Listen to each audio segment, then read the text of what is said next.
Long before the book of Genesis, before the stories of Adam and Eve were ever written down, there was another account of how humanity came to be. Sumer, the land of civilized kings, flourished in Mesopotamia, what is now Iraq, over 6,000 years ago. Here, among vast river plains, the world's first cities rose. The Sumerians built ziggurats that scraped the sky, developed one of the first systems of writing, and mapped the heavens with astonishing precision. But perhaps their greatest legacy is the oldest written creation story we've ever found. A tale that begins in primordial chaos and ends with the birth of humanity, shaped from clay and divine sacrifice. Today, we're revisiting that ancient narrative, the Sumerian version of our origins, and perhaps you'll discover echoes of familiar stories, refracted through the lens of an even older civilization. The Sumerian tablets describe a time when there was no earth, no sky, no names, only the mingling of two primal waters, Apsu, the freshwater abyss, and Tiamat, the chaotic salt sea. From this union, the first gods arose, Lahmu and Lahamu, and in time many others were born, each embodying aspects of nature and power. But as the cosmos took shape, the younger gods grew restless, burdened by endless toil. Tending creation itself, they began to rebel. The tablets say the work of the gods became too great. They dug canals, molded mountains, filled the rivers, and in the struggle of constant labor, even immortals grew weary. The toil of the gods was great, the work was heavy, the distress was much. Facing revolt, the high god Anu convened the divine assembly. Something had to change. It was Enki, god of wisdom and fresh waters, who proposed a radical solution: create a new being to take up the work. Let us create a new being, one fashioned from the flesh of a god and the clay of the earth. Let this creature bear the burden of labor so that the gods may rest. A god was chosen to be sacrificed. His flesh and blood, mingled with sacred clay, would become the seed of life. In this moment, humans were born. Creatures shaped in the likeness of gods, yet bound to serve them. The tablets call the birthplace of humanity Eden, a Sumerian word meaning flat plain. This primordial Eden lay between the Tigris and Euphrates, the cradle of civilization. At first, humans were unable to reproduce. They were dependent, tools of the gods, never meant to thrive beyond their purpose. This is a fascinating detail. What did it mean for an ancient text to claim humans could not bear children? Was this describing a kind of genetic limitation? Perhaps the first prototypes of humankind were sterile, a failed experiment in blending divine essence with earthly matter. But Enki, with his half-sister Ninki, secretly altered their design, making them fully self-sufficient.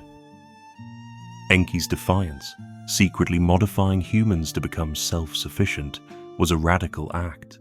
No longer were they passive servants. They could create families, build societies, and shape their own destiny. This defiance ignited a feud between Enki and his brother Enlil, who became humanity's adversary. His brother Enlil, who saw humans as mere servants, was enraged. The spark of rebellion had crossed from the gods into mankind. It's a story of creation, rebellion, and the struggle for autonomy, a theme that resonates across time.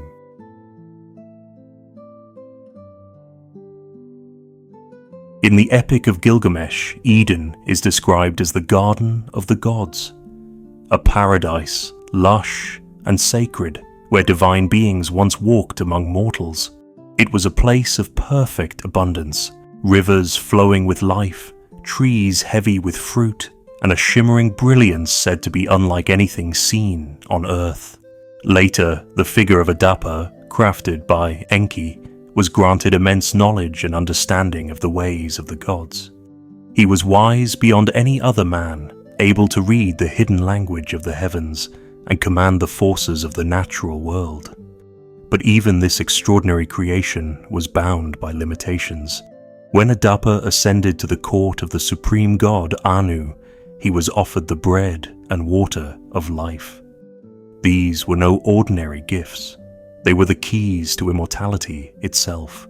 Yet, warned by Enki not to accept anything from Anu, Adapa refused the offerings. Unknowingly, he surrendered his chance to live forever and sealed the fate of humankind to remain mortal.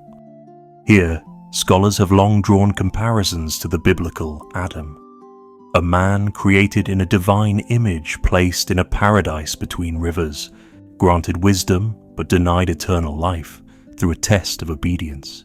Yet, the Sumerian version is older by more than 1,000 years, and it suggests that the ideas of a garden, a fall from favor, and the burden of mortality were not unique to one culture, but part of humanity's earliest myths, echoes of a shared memory, or perhaps shared fears about where we came from and why we must die. These parallels raise profound questions. Did the story of Eden evolve from these older tales?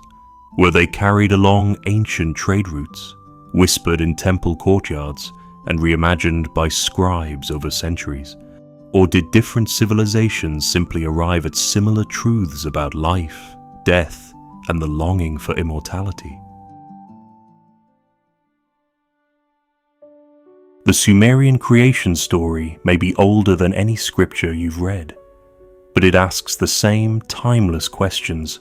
Who made us? Why do we toil? And what does it mean to be human? So why are there so many similarities and yet so many differences compared to the Bible? Was the biblical account simply one version of these ancient stories, perhaps told from Enki's perspective? Or was there a vast component lost through centuries of translation and reinterpretation? Something I explored in depth in my video on Genesis. Whether you see these tales as metaphor or memory, they offer a glimpse into the minds of the first civilization to write down their dreams and their doubts. Thank you for helping me hit 100 subscribers and for exploring the origins of humanity with the Black Manuscript. If you enjoyed this journey into the ancient past, please like, subscribe, and share.